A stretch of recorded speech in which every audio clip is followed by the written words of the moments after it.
الناس اللي تفرجوا في الفيديو ديال الشباكيه، كما وعدتكم ندير معكم الطريقه ديال العسل ديال القلب. انا نديرها معكم، راه تيجي ساهل وتيخرج لينا كميه مزيانه. نتمنى مره اخرى تعجبكم الفكره. قبل ما نزمن في الفيديو، الرحمن الرحيم، الصلاه والسلام على خاتم الانبياء. اخواني اخواتي، السلام عليكم من جديد. ان شاء الله شيوه جديده من شيوه جميله امزميز. اليوم ان شاء الله ندير معكم كما وعدتكم في الفيديو السابق ديال الشباكيه الاقتصاديه. وعدتكم ندير معكم الطريقه ديال العسل بسيطه سهله ديال القلب، وراه كيخرج لينا كميه مزيانه.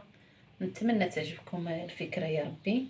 ومع هذا الشهر الكريم راه كيبغيو الناس العسل بزاف، عده استعمالات. عندنا ايطرو ديال الماء، قالب ديال السكر، وعندنا حامضه.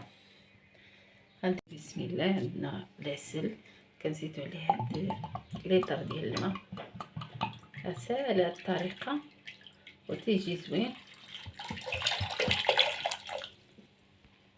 كيطيب لينا دغيا تقريبا ربع ساعه ولا نص ساعه. والحامض حنا حامضنا مقسومه على 4.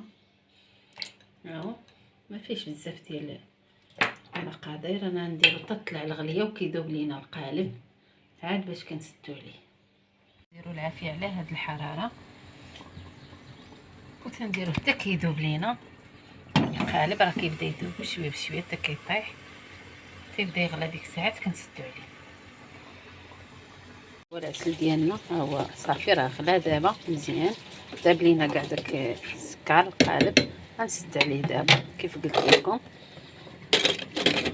نص ساعه على حسب. المهم انا حتى كنشم الريحه ديالو، كيعطي ديك الريحه ديالو بانه راه طاب صافي. وكتحلوه كتقلبوه. الا كان خاصو شويه كتزيدوا عليه صافي. البنات انا هو دار ليا 25 دقيقه باش طاب. ومنين يبرد ان شاء الله نوريكم القوام ديالو. ديك الساعه تقدروا ديروا به اي شيء بغيتو. اخوان والاخوات، ها هو الشكل النهائي ديال العسل ديال القلب السكر كيف ما وعدتكم. ها هو كيفاش كيجينا، راه كيجي رائع. ونتمنى مره اخرى تعجبكم الفكره والطريقه، وتبارطاجيو لي الفيديو مع العائلات والاصدقاء ديالكم. فضلا ليس امرا. وشكرا جزيلا للجميع. ونتلاقاو ان شاء الله في شيوه جديده من شيوات جميله امزميز. والى اللقاء.